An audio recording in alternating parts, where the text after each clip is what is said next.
what keeps us healthy and happy as we go through life? If you were going to invest now in your future best self, where would you put your time and your energy? There was a recent survey of millennials asking them what their most important life goals were. And over 80% said that a major life goal for them was to get rich. And another 50% of those same young adults said that another major life goal was to become famous. And we're constantly told to lean into work, to push harder and achieve more. We're given the impression that these are the things that we need to go after in order to have a good life. Pictures of entire lives, of the choices that people make and how those choices work out for them, those pictures are almost impossible to get. Most of what we know about human life, we know from asking people to remember the past. And as we know, hindsight is anything but 20/20. We forget vast amounts of what happens to us in life, and sometimes memory is downright creative. But what if we could watch entire lives as they unfold through time?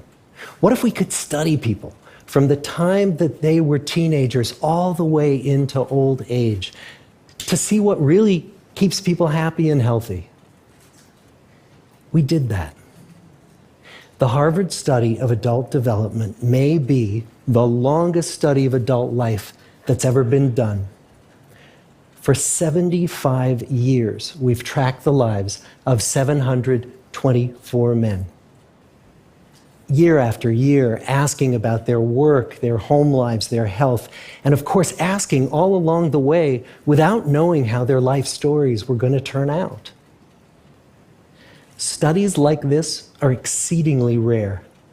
Almost all projects of this kind fall apart within a decade because too many people drop out of the study, or funding for the research dries up, or the researchers get distracted, or they die, and nobody moves the ball further down the field. But through a combination of luck and the persistence of several generations of researchers, this study has survived. About 60 of our original 724 men are still alive, still participating in the study, most of them in their 90s. And we are now beginning to study the more than 2,000 children of these men. And I'm the fourth director of the study. Since 1938, we've tracked the lives of two groups of men. The first group started in the study when they were sophomores at Harvard College. They all finished college during World War II, and then most went off to serve in the war. And the second group that we've followed was a group of boys from Boston's poorest neighborhoods. Boys who were chosen for the study specifically because they were from some of the most troubled and disadvantaged families in the Boston of the 1930s. Most lived in tenements, many without hot and cold running water. When they entered the study, all of these teenagers were interviewed, they were given medical exams. We went to their homes and we interviewed their parents. And then these teenagers grew up into adults who entered all walks of life. They became factory workers and lawyers and bricklayers and doctors, one president of the United States. Some developed alcoholism, a few developed schizophrenia. Some climbed the social ladder from the bottom all the way to the very top, and some made that journey in the opposite direction. The founders of this study would never in their wildest dreams have imagined that I would be standing here today, 75 years later, telling you that the study still continues. Every 2 years, our patient and dedicated research staff calls up our men and asks them if we can send them yet one more set of questions about their lives. Many of the inner city Boston men ask us, "Why do you keep wanting to study me? My life just isn't that interesting." The Harvard men never asked that question.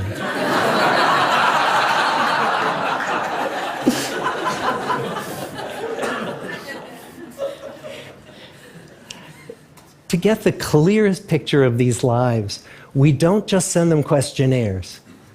We interview them in their living rooms. We get their medical records from their doctors. We draw their blood. We scan their brains. We talk to their children. We videotape them talking with their wives about their deepest concerns. And when about a decade ago we finally asked the wives if they would join us as members of the study, many of the women said, "You know, it's about time." So what have we learned? What are the lessons that come from the tens of thousands of pages of information that we've generated on these lives? Well, the lessons aren't about wealth or fame or working harder and harder. The clearest message that we get from this 75-year study is this: good relationships keep us happier and healthier, period. We've learned 3 big lessons about relationships. The first is that social connections are really good for us and that loneliness kills. It turns out that people who are more socially connected to family, to friends, to community, are happier, they're physically healthier, and they live longer than people who are less well connected. And the experience of loneliness turns out to be toxic. People who are more isolated than they want to be from others find that they are less happy, their health declines earlier in midlife, their brain functioning declines sooner, and they live shorter lives than people who are not lonely. And the sad fact is that at any given time, more than 1 in 5 Americans will report that they're lonely. And we know that you can be lonely in a crowd and you can be lonely in a marriage. So the second big lesson that we learned is that it's not just the number of friends you have, and it's not whether or not you're in a committed relationship, but it's the quality of your close relationships that matters. It turns out that living in the midst of conflict is really bad for our health. High conflict marriages, for example, without much affection, turn out to be very bad for our health, perhaps worse than getting divorced. And living in the midst of good, warm relationships is protective. Once we had followed our men all the way into their 80s, we wanted to look back at them at midlife and to see if we could predict who was going to grow into a happy, healthy octogenarian and who wasn't.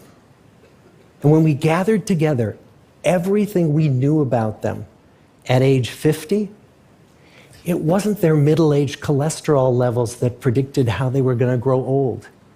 It was how satisfied they were in their relationships. The people who were the most satisfied in their relationships at age 50 were the healthiest at age 80.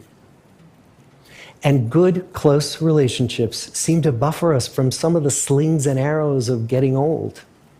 Our most happily partnered men and women reported in their 80s that on the days when they had more physical pain, their moods stayed just as happy. But the people who were in unhappy relationships, on the days when they reported more physical pain, it was magnified by more emotional pain.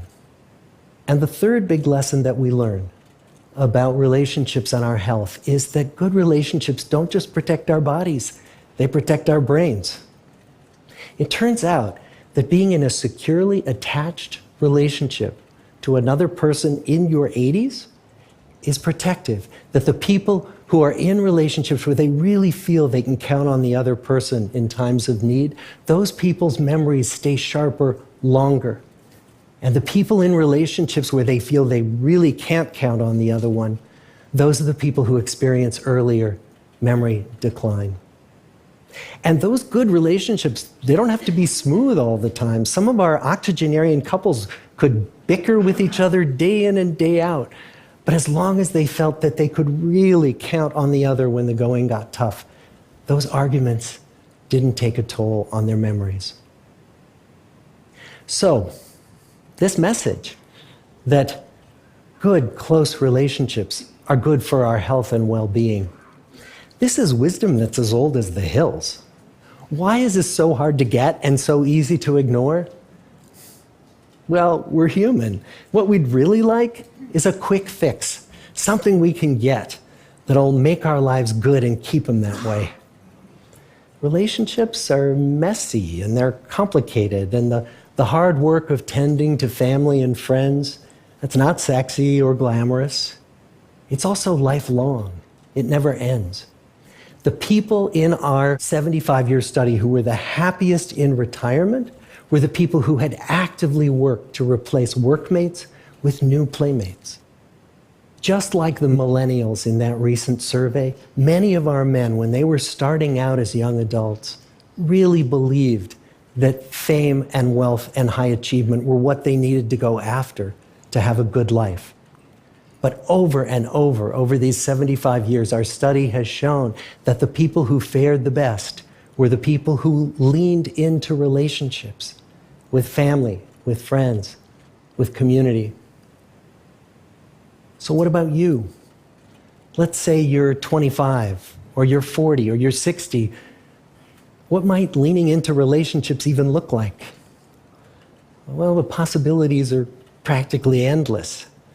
It might be something as simple as replacing screen time with people time, or livening up a stale relationship by doing something new together, long walks or date nights, or reaching out to that family member who you haven't spoken to in years, because those all too common family feuds take a terrible toll on the people who hold the grudges.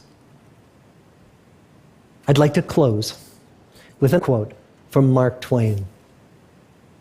More than a century ago, he was looking back on his life, and he wrote this: "There isn't time, so brief is life, for bickerings, apologies, heartburnings, callings to account. There is only time for loving, and but an instant, so to speak, for that.